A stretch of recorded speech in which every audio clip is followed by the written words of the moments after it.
A few weeks ago, I had someone reach out just asking for me to mention a few of the top yielding suburbs that you should consider in New South Wales. So being a man of the people, that's the exact episode I'm making today. And for people that want me to put future episodes up of different things, just request it in comments below and just ask me could you make me an episode about this, that, or the other? And to give everyone an idea, I'm only going to make episodes that sticks with my values that work long term. So that's exactly the good thing about what he requested, was this can stick with my values long term.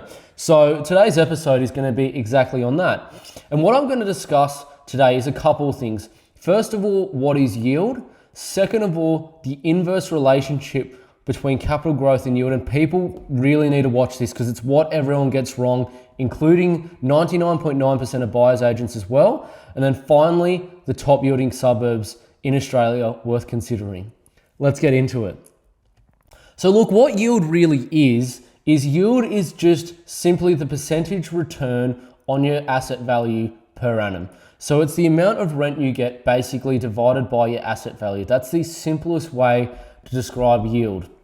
A key part of yield though is the inverse relationship between capital growth and yield. And there's a few rules that I want everyone to understand, and this is where everyone goes wrong. Most buyer's agents do not consider this because they're only in it to make a quick buck. And I'll tell you right now, the people that say you can get 6% yield or 5.5% yield and 9% capital growth long term are full of shit. I'm telling you that right now, and they only want to make a buck quickly. You get perfect example. All these buyers agents who said buy in Logan and it's going to do nothing for the next 15 years again like it always has. People were saying now buy in Townsville. It'll do very well for the next year or two. Then it'll go quiet again for 15 years like it always does. I can guarantee you 3 to 5% 30-year capital growth in those locations, no problem. And it's going to make you no money. So look, these are some of the rules you just need to consider between it. Australia's best capital growth suburbs sit between 7 and 10% growth per annum. The best suburbs in terms of rental growth generally sit between 3 to 4% per annum. Now, because of that, yield slides down over time as asset value increases at a higher rate. Due to this, you have an inverse relationship. So what happens there is, right, the average growth in a suburb, right, in good suburbs will do 7 to 10%, as I said before. Now, because of that, and you're only getting 3 to 4% yield, or should I say rental growth or yield growth per year, it's rental growth, per year. What happens is one clearly outdoes the other. Now, for those people and those liars, particularly buyers agents who like to lie about this, who say, no, that's not true, you can get 7 to 10% rental growth year on year forever, that's bullshit. I'll tell you why. If you had that, the average rent in Australia would be $2,500 to $3,000 a week, and it's not. It's roughly $650 or so a week. And if you do that over the long term, that's roughly 3 to 4% growth. So for people that don't agree with me on that, or are listening to someone who's lying to them about that, literally just look at what the long-term growth 50 years ago, or should I say rent 50 years ago was, and then literally all I want you to do is put in what the average rent is today, and then do the capital growth year on year, or just simply growth year on year, and you'll find it's somewhere between 3 and 4% for nearly all the suburbs in Australia. So that's what we want to consider. But I'm actually going to get into an exact example of this simply because I cannot stand people that bullshit about this. So I'm giving you an exact example using SQM Research's actual data. And the suburb I'm going to use is Mayfield in New South Wales. So you'll see here, over time, this is just the property prices of Mayfield, and it's performed very well. It's performed about 8 to 9% capital growth over the long term. But you'll notice here in 2010 or around that, it was about 300 to 350,000, and now it's mid 800s to 900 now, to give everyone an idea. But that's kind of your price point growth there. Now, here's your rent. So your rent back in 2010 was around, I'd say $300 or so a week, maybe $330 a week or something like that, maybe $350, something around that. And now it's, about $650 to $700 a week, something around that now, to give everyone an idea. But what happens there is, look, most people would think, okay, well, rent's grown significantly, right? But capital growth also grown, so surely the yield stayed the same. But remember, as I said to people, look, rent has actually done better than average on here in the recent years. So it's actually done way better than you'd think. It's grown, I think, over the last 10 years at like, I'd say somewhere around that 5% mark or so since 2010, which is actually over average. Eventually, you're probably going to get this to plateau out a little bit to go back towards that 3 or 4%. But what you're going to see here is, instead of, you having higher rental yield or comparative rental yield, what's actually happened is it's actually slid down over time. Now, remember, as I said before, what you want over the long term is yield to slide down slightly with capital growth going up, because no one personally gives a shit if you've bought 10 years ago, you got, let's say, like this suburb, 5 to 5.5% yield, but now you're getting 4%, but the suburb's gone up 2.5 times in value. No one's going to complain about that because you've bought it at yesterday's price, right? Paying tomorrow's dollars and getting today's rent, which inflation just ruins the value of money. So you're paying this, like your loan, if you bought in like 2010, your loan would probably be something like, I don't know, let's say you bought for $350,000, your loan would probably be like $150,000 today or something like that. And you'd be getting like $650,000, $650 per week in rent, which is what, $36,000 a year in rent. So in 5 years, you could own the property outright just for buying it correctly. Now, for those people that will say, oh no, but 5-6% yield and the suburb's going to do 3 or 4% yield. Yeah, okay, in 15 years, you're going to have similar rent. You might have $100 a week more rent, right? Rather than your rent basically doubling in 10 to 15 years, right? And it'll take you still like 10 to 15 years to pay it off, and your equity position is going to be significantly worse. So that's the whole reason why you don't buy that way. Rental yield, the more important thing is capital growth is rental yield. And the reason being that is because rent is a percentage of your asset value, as I previously described. So you want your asset value to go up. That's what makes money. It makes equity, and it makes serviceable equity as well. So that's the reason you need to do it that way. And the other thing is, capital growth long term will continually provide you deposits and equity because of that. So don't listen to these people that say, oh, negative gearing shit, buy cash flow positive properties. Cash flow positive properties are crap. They are absolutely rubbish, because the only reason they are cash flow positive is because they haven't grown enough. It's as simple as that. That is the only reason they are cash flow positive. Probably aside from those people with $4 million who can buy entire apartment blocks or something like that. But that's a different thing altogether. And it's not for these people watching this episode. Well, it is, but for those people watching this episode, you probably need to reach out to me, because those assets that I'm talking about are usually done over a golf course or something else. The best ones are usually done over that. But anyway, I've got some truths about yield here. Capital growth in the right locations is what you're after.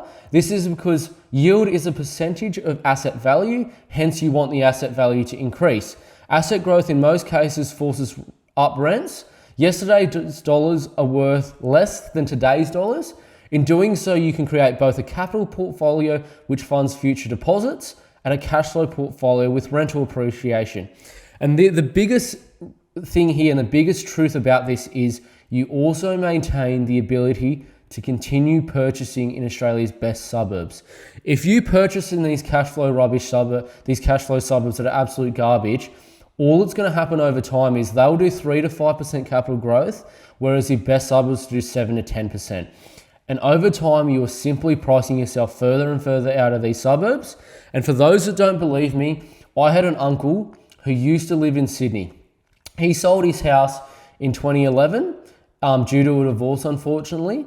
And he then decided to move to Perth. And he bought his house completely outright, mind you, in Perth. He was very happy and everything like that. But then he understood, then he didn't kind of like Perth, because he kind of likes having a bit more access to facility. And obviously, look, I'm half Vietnamese, so he liked the Vietnamese community in Sydney, and he didn't happen to have much of Vietnamese community kind of over there in Perth. And he wanted to move back in 2014. And I'll tell you right now, because Perth did basically nothing. Despite, and the thing I'm talking about, people here, is don't get me wrong. Sometimes you might get lucky, you might be able to, but if you hold it for 5-10 years, you are going to be stuffed. But anyway, he wanted to move back in 2014 and he couldn't afford to.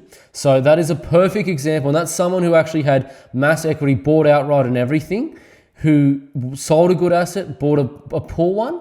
And I'm telling you right now, he could not afford to buy back then. He wish he never sold it now. So for people that don't believe that, what I'm saying, that's an actual example. And it's an example of someone actually in my family who did that, who couldn't do that. So don't believe that absolute nonsense that these crap buyer's agents happen to tell you, crap real estate professionals happen to tell you, because it's not true. Just look up the data. You don't have to believe me. All the data I've put up just there before is off SQM.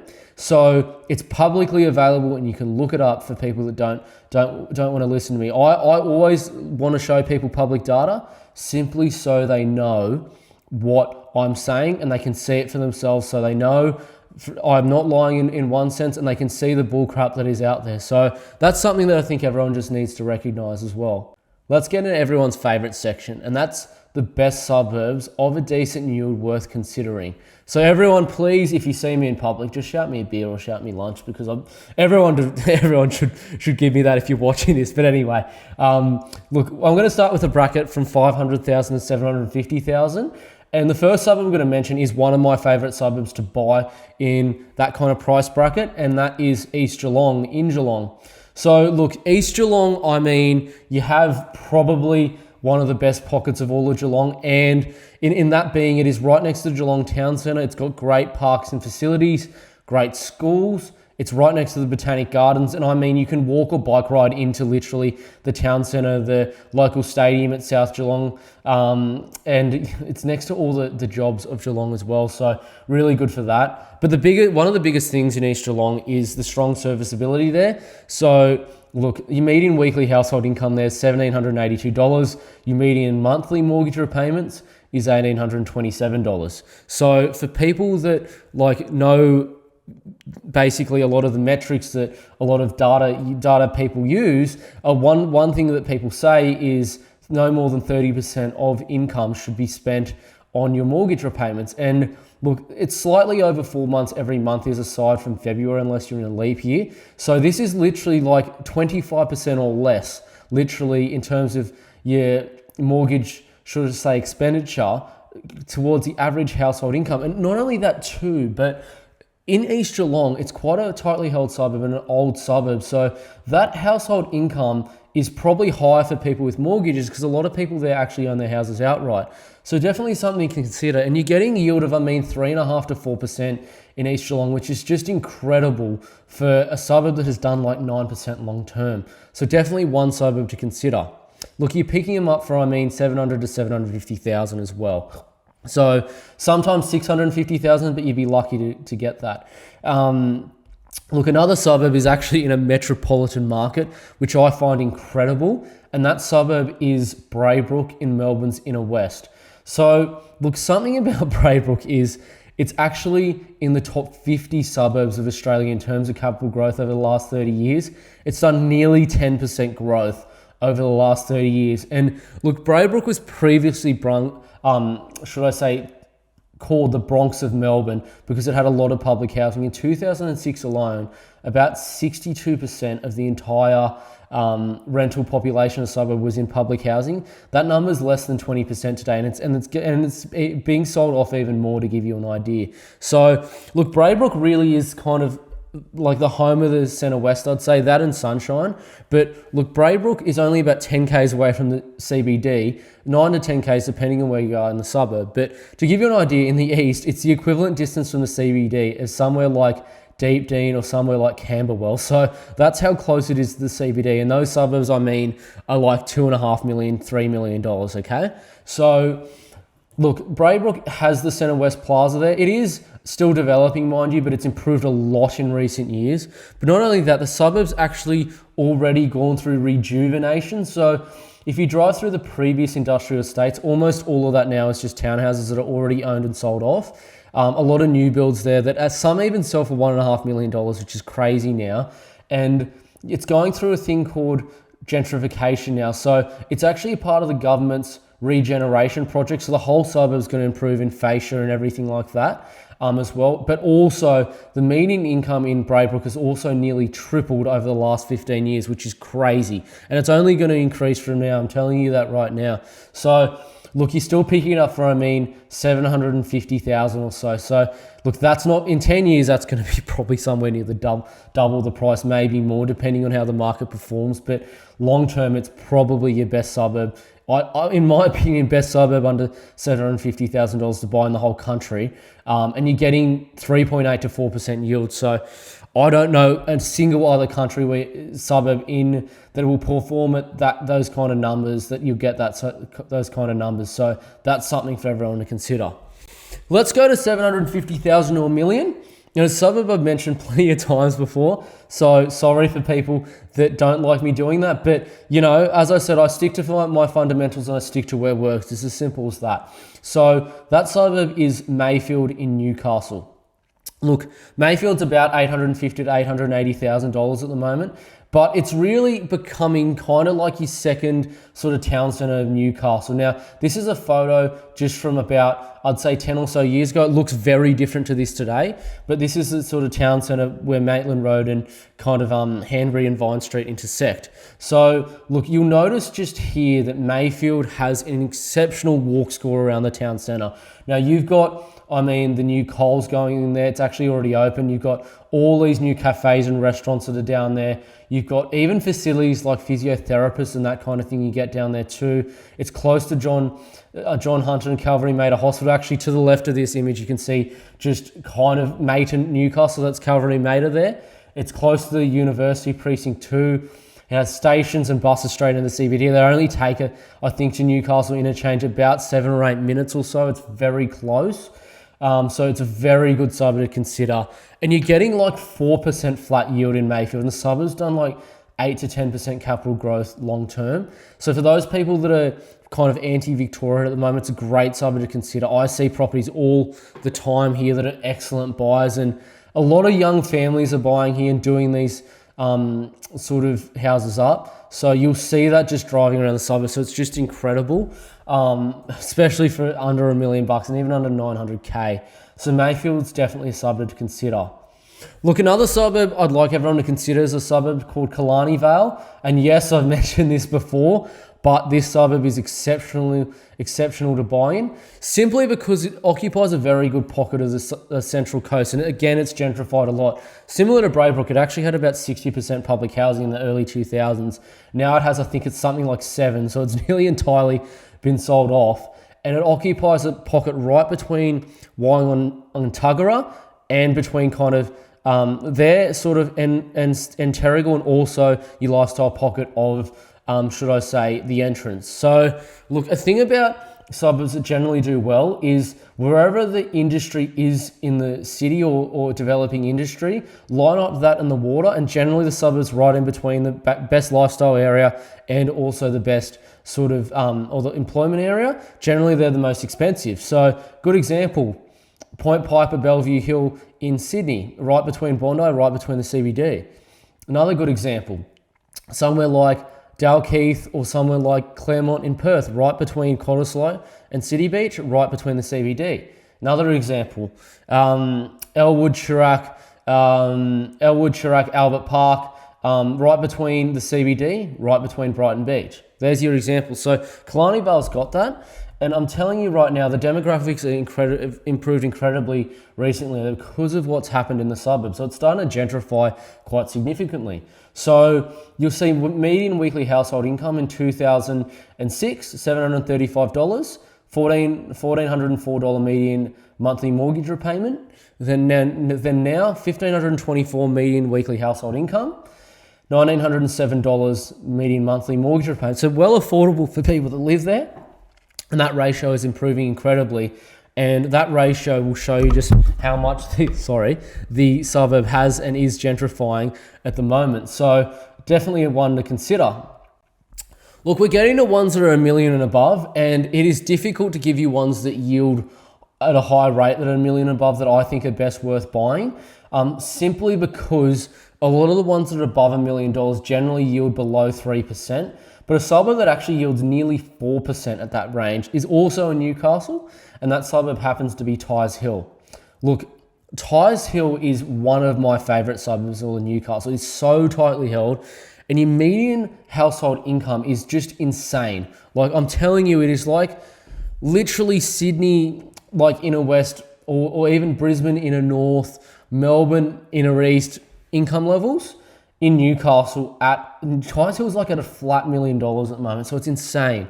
Like, and you'll see here alone, this is just recently, median weekly household income, $2,084 a week, median monthly mortgage repayments, $1,810. So per week, they earn more than their monthly mortgage repayments are. So there's so much discretionary income to be spent here. There's a high level also of, I'd say, low LVRs and owned outright percentages in this suburb too. So, you know, you're not going to, I actually think this is the best one over $1 million in all of probably New South Wales to buy in my opinion. Even though it's grown a lot in recency, if you buy property, as I said, you hold it for minimum 20 years. Look, once you hold it for that long, your property does very well over the long term, especially if it has long-term good fundamentals like this. So definitely consider Tyres Hill for over $1 million bracket. Another suburb I want to consider, and people are going to have stigma about this, whether it be because of the club or because of its past, is Collingwood in Melbourne. Collingwood is a part of Yarra Council, one of my favourite areas to buy. You're still picking up Collingwood for, around $1.2 to $1.4 million quite comfortably. Sometimes even sub $1 million if you know where to buy and what to buy. But look, Collingwood is one of the best suburbs to buy in all of Victoria. Like, it's done nearly 10% growth long term. Look, if you don't like Eddie Maguire and the club, okay, fair enough, but I'm talking purely about making money here. And again, look, you've got the really good town centres. You're very close to Lygon Street. You're close to the city. A lot of professionals like to live in Collingwood. I like to Tyres Hill. Collingwood has incredible median income. It has one of the highest median incomes in all of Victoria. And what's crazy about that as well is that it actually still has public housing there. So I think it's got somewhere between 15 and 18% public housing or something like that at the moment. And look, you've still got median income nearly at the same level. It's median monthly mortgage repayments, and that's weekly median income. And you also got public housing in the suburbs. So realistically, minus the public housing and take into consideration the people who have mortgages, that's probably 30 to 50% more than that if you take, I don't have the data for that, but just being a realist, it would be, because people that are on sort of like aged care in terms of public housing, they're people that are on, should I say, just domestic care or something like that there, or people that just are literally on the dole wouldn't be earning anywhere near that, so they'd pull that whole median down. So think of the median, what it would be if you take like 18% of that out. It would be like probably nearly $3,000 a week or something like that, and your monthly mortgage repayments would probably be lower for the mortgage percentage, because you got to take out all the people that are also renting and also the people that also own their own homes outright. So that ratio would be ridiculous. So look, Collingwood is an incredible suburb to buy in. Like, if you have that money and you're pro-Victoria, which I obviously am, but that's a suburb, another one to consider. So for the bloke that reached out to me asking for that, mate, I expect something. No, I don't expect something from you, but I hope you've enjoyed this video in saying that. But look, for everyone, as I've said in the recent episodes, I'm going to have something, and it might even be up by the time this episode has been released, called Premier Properties on my website. So what that'll be is, all you need to do is just sign up for it. And what that will give you access to is the best suburbs in Australia that have the best long-term growth in terms of total return.